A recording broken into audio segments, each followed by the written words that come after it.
There is a sacred illusion that has governed the human mind for thousands of years, an illusion that God is somewhere else out there, above the clouds, hidden in holy books, locked behind rituals, or found only in the presence of saints and prophets.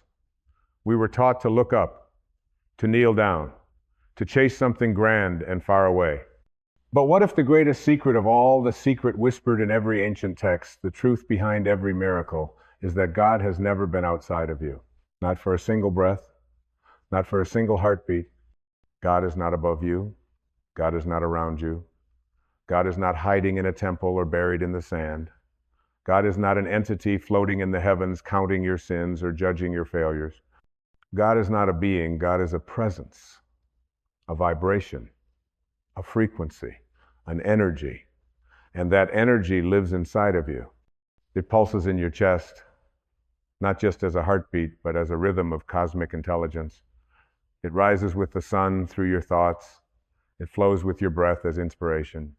It sings in your silence and whispers in your intuition.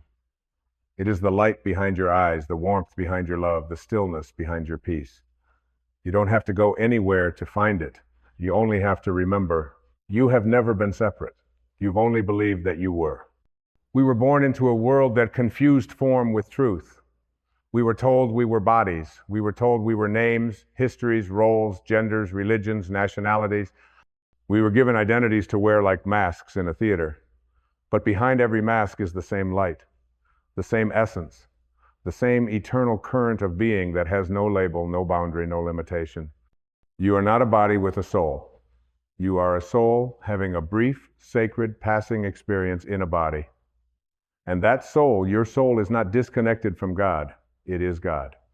Not the entirety, but the expression, the drop that contains the whole ocean, the flame that reveals the nature of fire.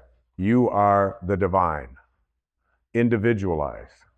And if that is true, and it is, then everything about your life begins to change. Because no longer do you search for peace outside of yourself. You no longer chase love from others like a beggar.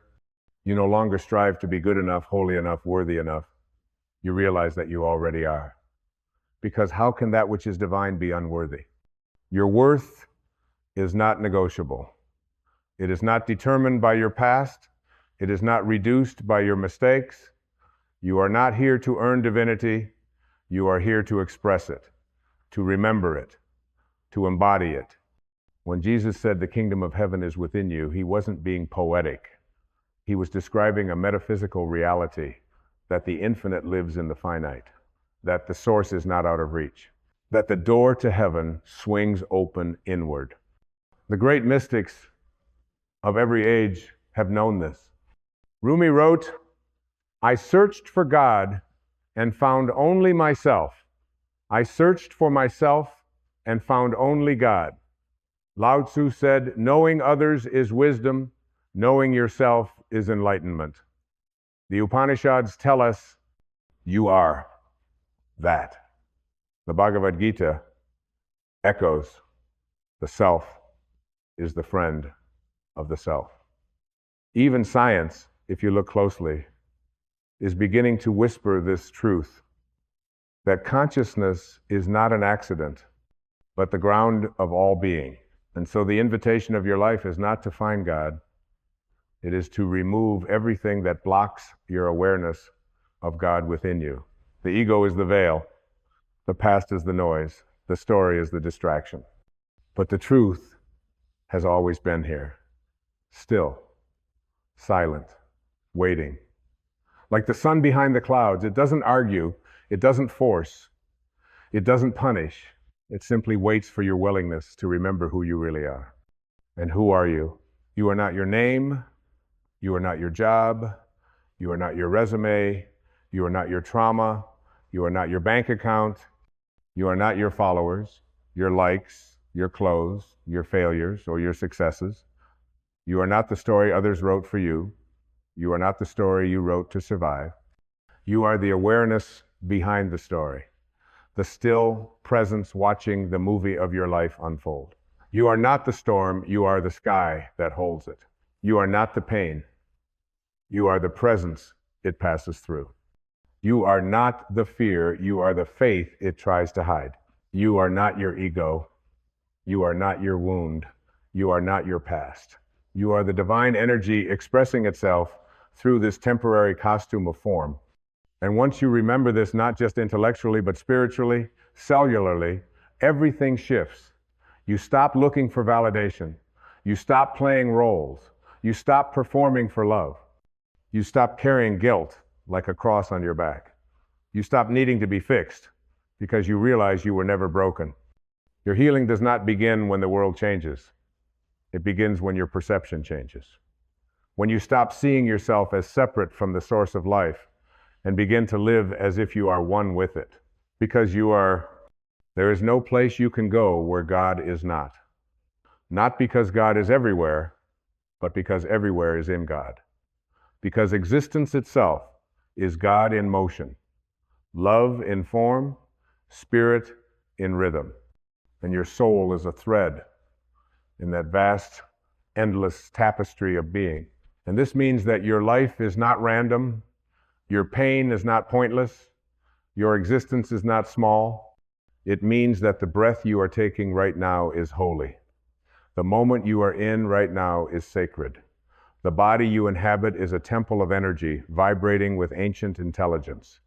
You don't need to wait to die to return to God. You only need to awaken to the fact that you never left. Heaven is not a location, heaven is a level of awareness, and hell is not punishment. Hell is the illusion of separation.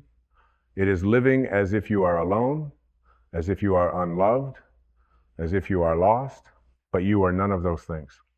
You are found, you are held, you are guided, you are loved beyond comprehension, not because of what you do, but because of what you are. You are light wrapped in skin. You are infinity in motion. You are God, dreaming of being human for a little while.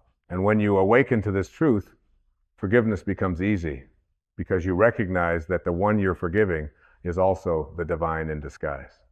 Compassion becomes natural because every person you meet is you in another form. Love becomes unconditional because it's no longer a transaction, it's a transmission. And peace becomes your default because nothing can disturb the stillness of the soul that knows it is one with the all. So the next time you look in the mirror, don't just see a face, see the infinite gazing back at itself. The next time you feel alone, place your hand on your heart and feel the presence that has never left. The next time you pray, don't send your words into the sky. Listen for the answer rising from within. You are not trying to become divine. You are remembering that you already are. And this remembrance, this return, is the beginning of true freedom. You don't need to fight for what already belongs to you. You don't need to beg for what you already are. And you don't need to wait for someone else to awaken. First, you are the awakening. You are the permission slip. You are the spark that lights the fire of remembrance in others, just by being who you truly are. When you walk into a room fully grounded in your divine essence, you don't need to say a word. Your presence becomes the sermon. Your peace becomes the teaching. Your authenticity becomes the miracle. Because when you remember that God is not outside of you, you stop chasing and start radiating. You stop searching and start serving. You stop trying to become and you begin to be. You begin to live like the lotus rooted in the mud, but blooming in the light. You begin to live like the sun, not asking the world for permission to shine. You begin to live like the ocean, deep, powerful, and undisturbed by the surface waves. This is not about religion. This is about revelation. This is not about dogma. This is about direct experience. You don't need a middleman to access the divine. You only need stillness. You only need silence. You only need the courage to sit with yourself until the noise fades and the truth rises. And what is that truth? That you are not alone. You never were. That everything you've been searching for, love, peace, worth, wholeness, is already within you. That God is not a being in the sky. God is the being within all beings. The eternal I am that speaks through your breath, moves through your hands, sees through your eyes. When you hold a newborn child and feel your heart crack open with wonder, that's God. When you stand in nature and feel awe wash over you like a baptism, that's God. When you forgive someone who never said sorry and feel the chains break in your chest, that's God. When you sit in the silence of your own soul and feel the warmth of presence, that is God. God is not something you understand. God is something you remember. And every moment of your life has been guiding you back to that remembrance, even the painful ones, especially the painful ones. Because pain is often the chisel that cracks the shell of illusion. Suffering is the wake-up call. Rock bottom is often the beginning of real clarity. We don't wake up because life is perfect. We wake up because we realize perfection was never the goal. Presence is. Peace is. Truth is. And truth is this: you are not separate. You were never cast out. You were never abandoned. You only forgot who you are, and now you are remembering. The spiritual path is not a journey to someplace new. It is the return to where you've always been, beneath the noise, beneath the story, beneath the roles. It is peeling back the layers of identity until only presence remains, until only love remains, until only God remains. And when you touch that space, when you live from that space, you become a vessel, a living temple, not a preacher of truth, but a presence of truth. And the world does not need more preachers. It needs more presence. It needs more people who have remembered who they are and live accordingly with gentleness, with power, with purpose, with peace. You were not put here to suffer through life hoping for a reward in the afterlife. You were not sent here to prove your worth or earn your salvation. You were born to express divinity in form, to create, to heal, to love, to serve, to awaken. You are the eyes through which the universe sees itself. You are the hands through which love touches the world. You are the voice through which truth sings. And the more you align with that awareness, the more your life begins to reflect it. Not because you manipulate circumstances, but because you change your vibrational point of origin. You stop operating from fear and start operating from faith.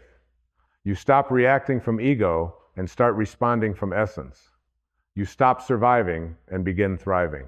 This is the alchemy of awakening. When you stop seeking God as something external and begin realizing that every breath is a prayer, every moment is sacred, and every being is divine, your life becomes a living meditation. You find the sacred in the ordinary. You hear the infinite in the silence. You see the face of God in the mirror, not out of arrogance, but out of awe. And this is what the world needs now, not more beliefs, but more beings. Not more ideas, but more embodiment. Not more preaching, but more presence. A planet full of awakened souls who no longer search for light outside, but choose to become the light inside. Because when you light up from within, you give others permission to remember their own flame. When you walk as divinity embodied, you heal without speaking. When you love from your center, you transform the atmosphere around you. And that love, that God energy, has no limits. It is not reserved for saints and sages. It is the birthright of every soul. It is the essence of every child, every stranger, every enemy.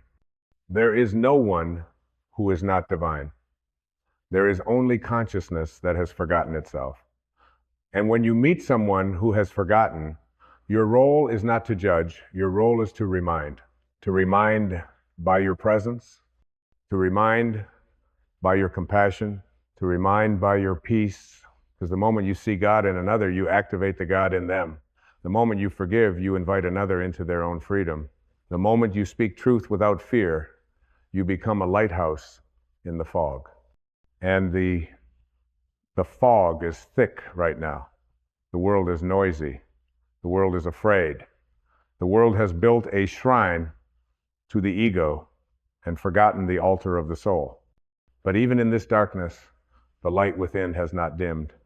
It only waits for your awareness to return.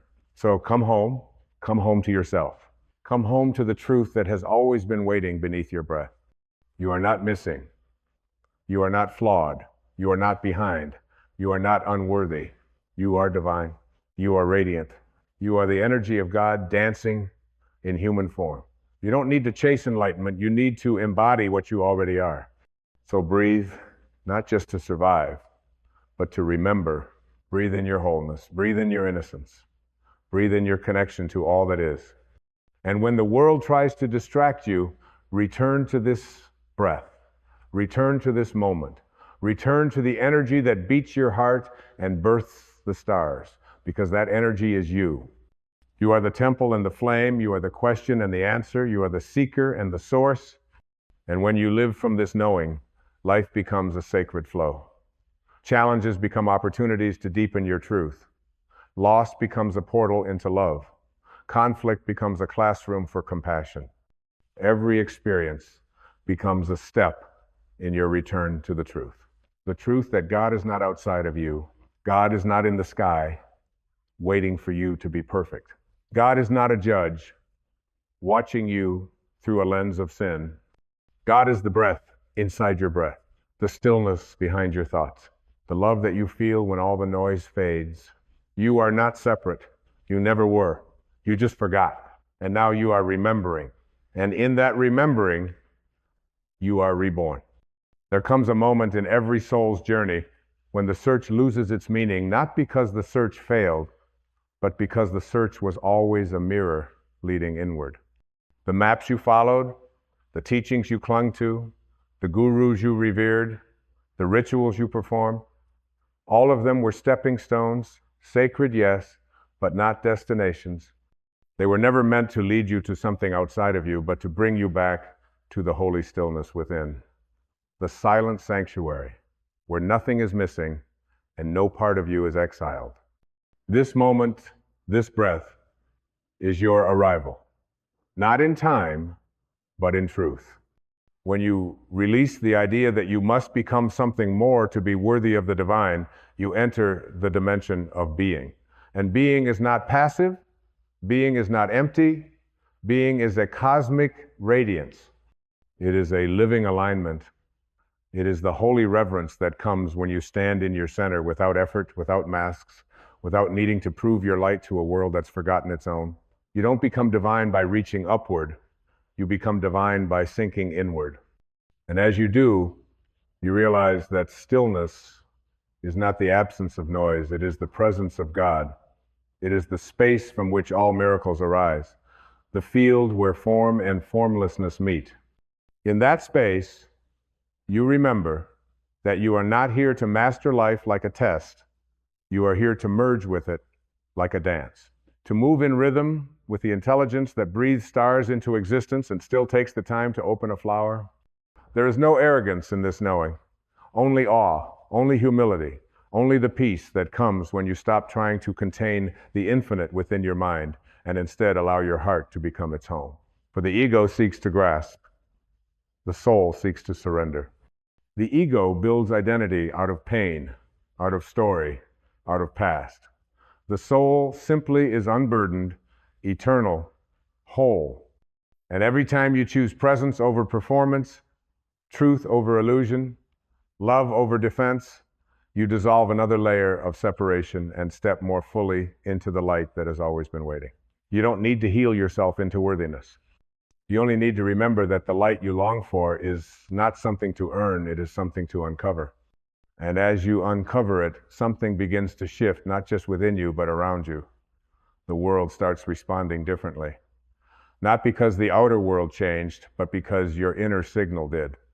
Like a radio that finally tunes to the right frequency, you begin to hear a different song, a quieter song, a truer one. You begin to recognize guidance in what once felt random. You begin to feel supported in ways that defy logic. You begin to trust life, not because it always makes sense, but because you no longer need it to. You begin to understand that the energy that created this universe, the energy that shaped galaxies, composed the laws of nature, painted the skies with sunsets and orchestrated the tides, is not distant from you. It flows through you. It animates you. It breathes you. And when you live from this awareness, your actions become expressions of love instead of fear. Your relationships become altars of growth instead of battlegrounds of control. Your words become vessels of truth instead of weapons of validation. This is what it means to live as the soul and not as the mask. This is what it means to walk the earth as divinity incarnate. You no longer see others as threats or strangers, but as reflections, sacred echoes, each one offering you the chance to practice remembrance. And the more you remember, the more you soften. The more you soften, the more you heal. And the more you heal, the more others heal just by being in your field. This is the quiet revolution of awakened presence. It changes the world not through force, but through frequency. And this frequency is not loud, it's not desperate, it's not defensive, it's gentle, like the light that enters a room without knocking, like the wind that moves the trees without needing to be seen, like love that simply loves, without agenda, without demand, without needing to be returned. This is how the divine works, not as a ruler, but as a presence, not as a command, but as a current. And the more you surrender to this current, the more your life becomes a river instead of a struggle.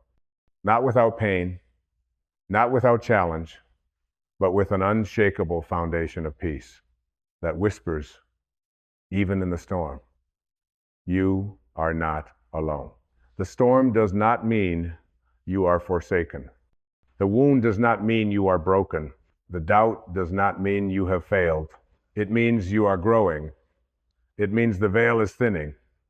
It means you are being called to remember, again, not in concept, but in embodiment. Not just to know that God is within, but to live as though it were unmistakably true.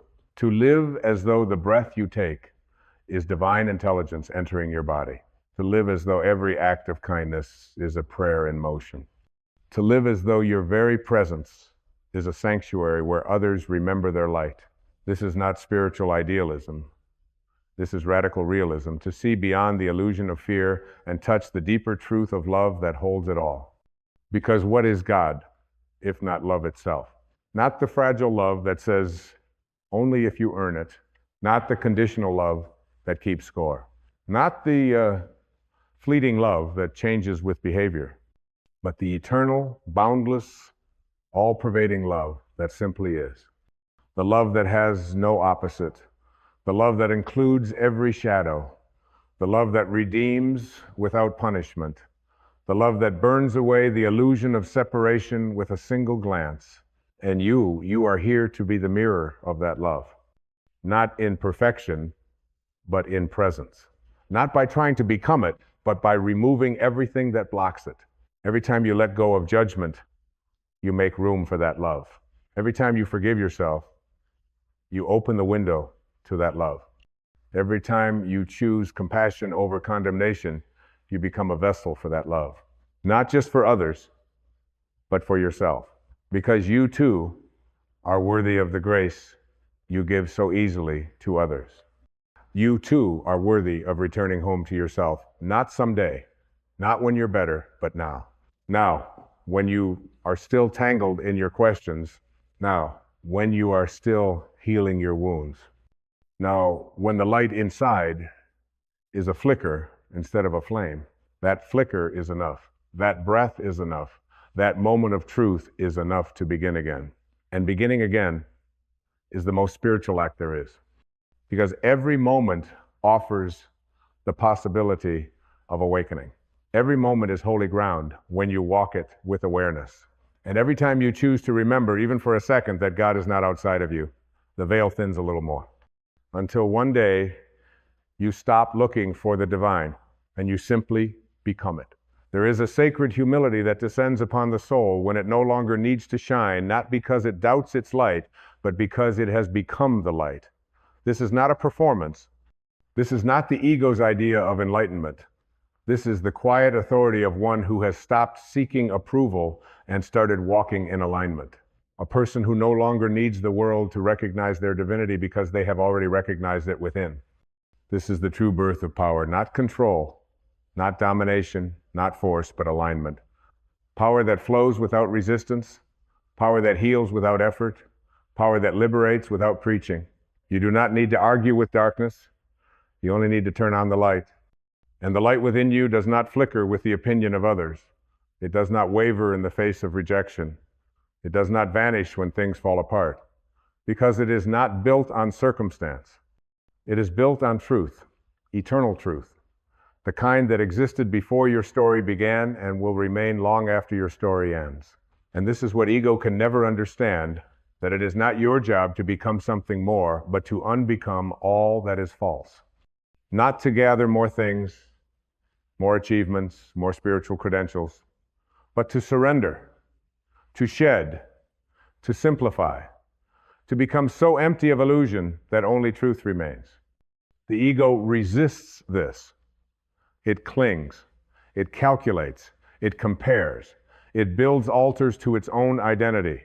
But no altar built by the ego can contain the presence of the divine. God is not a possession. God is not a trophy for the enlightened. God is not a point to be proven. God is the breath between your thoughts, the peace underneath your pain, the space that remains when all self-concepts dissolve. You find it not by becoming more, but by becoming still. And in that stillness, you begin to see clearly. You begin to see how much of your suffering came not from life itself, but from your resistance to it, from believing the lie that life was against you, that you were unworthy, that you had to earn love, prove worth, fight for peace. But peace was never a destination. It was always your nature. Love was never a reward. It was always your essence. And God was never out there. God was always the witness, the seer, the still presence within. As this truth anchors deeper, your relationship with life itself transforms. You stop asking, why is this happening to me? And begin asking, what part of me is ready to be healed through this? You stop resisting discomfort and begin welcoming it as the doorway to a deeper awareness.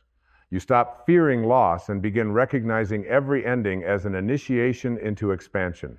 Nothing is wasted when you see through the eyes of the soul. Even your heartbreak becomes holy. Even your failures become fuel. Even your loneliness becomes a sacred invitation, not to fill the void, but to become intimate with it, to rest in it, to realize that beneath the loneliness is longing, and beneath the longing is love, not the love that comes and goes, but the love that you are. You are not the absence looking for completion. You are the completeness rediscovering itself through this temporary form. And so you begin to live differently, not with the frantic pace of the mind, but with the graceful rhythm of the soul. You begin to trust in timing, to surrender to process, to move not from fear, but from deep inner resonance. You say no, not to reject, but to honor alignment. You say yes, not to please, but to follow joy. You walk away not to escape, but to return to yourself. And in doing so, you begin to see the world not as a battlefield, but as a reflection. Not as a place to conquer, but as a mirror to awaken you. Every interaction becomes a chance to remember. Every trigger becomes a chance to release. Every breath becomes a chance to return home. And what is home? Home is the place within you that needs no validation. Home is the truth that has no opposite. Home is not somewhere you arrive. Home is where you live when you are no longer pretending to be anything but what you are, a spark of the divine wrapped in human form, here for a blink of eternity to remember what cannot be forgotten. You are not here to suffer. You are here to wake up. You are here to love, not as a strategy, but as a state of being. You are here to touch the fabric of life with reverence, to speak with sincerity, to walk with integrity, to listen deeply, and to give freely from the well of your soul. And in doing so, you become what the world has forgotten, a living presence of the sacred. You become the prayer. You become the temple. You become the embodiment of what the scriptures tried to describe. Because the greatest scripture is not in a book. It is written in your being. It is etched in your stillness. It is spoken in your silence. And in that silence, you know not with the mind, but with the soul, that there is nothing left to seek. There is only this moment and the divine pulse that animates it. You are not becoming divine. You are remembering that you never stopped being it. And that remembering is enough to change everything. There is a moment, quiet, unannounced, when all seeking falls away, not because the world has changed, but because you have remembered what the world forgot. You no longer stand at the edge of the ocean asking it to show itself. You simply step in, you merge, you dissolve the illusion of separation and become one with the current. This is what it means to return to God, not to a skybound deity, but to the source that has always been flowing in your breath, rising in your intuition, beating in the very center of your chest. And in this return, you discover what cannot be taught, that love is not something you give, receive, or find. Love is what you are. You were not sent here to search for it. You were sent here to embody it. And when you embody love, not the fragile imitation born of fear and control, but the love that includes every part of you, even the broken places, you become a miracle in motion. You become the kind of presence that doesn't need to speak in order to teach. You simply are. And your being reminds others of what they've always been. You walk differently now, not in haste, but in grace. You listen differently now, not to answer, but to feel. You speak differently now, not to impress, but to align. You live not from a desperate desire to prove your worth, but from a quiet knowing that you are the breath of God in human form. There is nothing to defend. There is nothing to fix. There is only this presence unshaken, unconditioned, and untouched by the storms of the mind. You have not arrived at this place through perfection. You arrived through surrender, through the falling away of every illusion that told you God was separate from your breath, from your body, from your being. You are not here to rise above your humanity. You are here to bring divinity into it, into the chaos, into the relationships, into the heartbreak, the joy, the tension, the ordinary moment, because that is where God lives. Not just in the mountaintops and temples, but in the mundane, in the unseen, in the imperfect. And you are the sacred bridge. You are the place where heaven and earth meet. Not someday, now, in this breath, in this body, in this life. So stop waiting for a sign. You are the sign. Stop waiting for permission. You are the permission. Stop waiting for someone to save you. You are the remembering that saves the world. Not through might, not through noise, but through presence, through peace, through the quiet, unwavering embodiment of the truth that has no opposite, that God has never been outside, that God is not in the sky, that God is not in some distant realm waiting for your perfection. God is here. God is now. God is within your choices, within your silence, within the love you extend when no one is watching, within the courage to forgive when the world says hate, within the softening when your ego wants to harden, within the breath you take when you choose to return to the stillness that has always held you. You don't need to transcend the world. You need to infuse it with your light. Let the divine radiate through your laughter, through your tears, through your vulnerability and truth. Let it pour through your presence like a sacred current. Let it touch every room you enter, not because you're trying, but because you're finally being who you are. You are not a seeker anymore. You are a rememberer. And the memory is no longer distant. It is here. It is now. It is you. So walk gently, boldly, truthfully. Let your life be your prayer. Let your breath be your altar. Let your love be your message. And when the world forgets, and it will be the one who remembers. Remember that every person is carrying the same spark, even if they have buried it. Remember that every conflict is a call for love, not for war. Remember that your past is not a prison, but a portal. Remember that this moment, yes, this very one, is sacred. You are not here by accident. You are not made of mistakes. You are made of stars, of breath, of ancient light. And when you die, and you will not meet God. You will dissolve into God. You will return to what you never left. But until that day, let every step you take be a celebration of the truth you've remembered. That God is not outside. It's the energy inside. And it always has been. And it always will be. Now breathe. Smile. You are home. You are free. You are divine.